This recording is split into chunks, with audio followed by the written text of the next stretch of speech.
नमस्कार, स्वागत है आपका। आपके साथ मैं हूं अमित गर्ग शुक्ला। शुरुआत करते हैं बड़ी खबर के साथ। भारतीय सेना की वीरता और पराक्रम की अनेकों कहानियां हमने और आपने सुनी होंगी। ऐसे ही एक वीर की शहादत की कहानी 38 साल पुरानी है, जिनका पार्थिव शरीर आज से 38 साल पहले सियाचिन की बर्फीली पहाड़ियों में दबकर रह गया था। आपको बता दें कि भारत की ओर से मई 1984 में सियाचिन में पेट्रोलिंग के लिए 20 सैनिकों की टुकड़ी भेजी गई थी। सभी सैनिक सियाचिन में ग्लेशियर टूटने की वजह से इसकी चपेट में आ गए थे। सैनिकों को ढूंढने के लिए सर्च ऑपरेशन भी चलाया गया था। इसमें 15 सैनिकों के पार्थिव शरीर मिल गए थे, लेकिन 5 सैनिकों का पता नहीं चल पाया था। हल्द्वानी के चंद्रशेखर हरबोला भी सैनिकों में शामिल थे, उस दल में शामिल थे।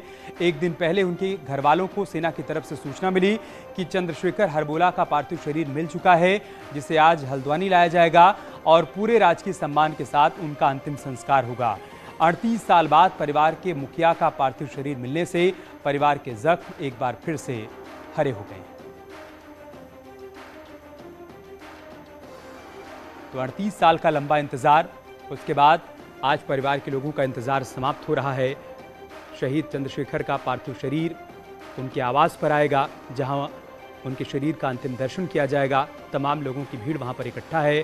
प्रशासन की तरफ से जानकारी दी गई है कि सेना और परिवार के साथ संपर्क के माध्यम से पूरी तैयारियां की गई हैं। पार्थिव शरीर पहुंचने के बाद राजकीय सम्मान के साथ अंतिम विदाई दी जाएगी। जी वो देखा नहीं, सन 84 की बात है। मेरा डेट ऑफ बर्थ है 85।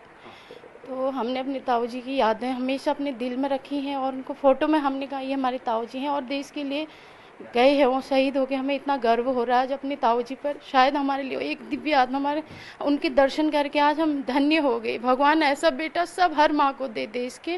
मैंने कभी उनको देखा नहीं है, बस उनके बारे में सुना था अभी तक, और जितने भी अवार्ड्स थे दादी से ही वो उसके बारे में सुना था, लेकिन आज उनको देखूंगी तो ऑब्वियसली बहुत अच्छा मोमेंट होगा मेरे लिए और ये बहुत प्राउड मोमेंट होगा कि मुझे उनको देखने का मौका मिला। And I personally I feel very proud कि मैं एक ऐसी फैमिली को बिलोंग करती हूँ जिसने इंडिया के लिए कुछ किया है।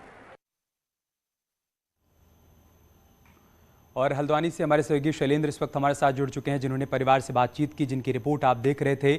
शैलेंद्र, अभी क्या अपडेट है? कब तक पहुंचेगा पार्थिव शरीर? क्या वहां पर तैयारियां हैं और अंतिम दर्शन के लिए कौन कौन वहां पर पहुंचेगा? देखिए, लेह के आर्मी बेस से यहाँ पर ये पार्थिव शरीर पहुँचना है शहीद का, लेकिन वहाँ पर मौसम खराब है, जिसके कारण जो पार्थिव शरीर पहुँचने में थोड़ा डिले हो सकता है। प्रशासन की तरफ से ये जानकारी मिली है कि 1 बजे पार्थिव शरीर ये घर के पास में ये पूरा रेड कारपेट बिछाया गया है शहीद के पार्थिव शरीर के यहाँ पर स्वागत के लिए। इनके जो ये आप लाइव तस्वीरें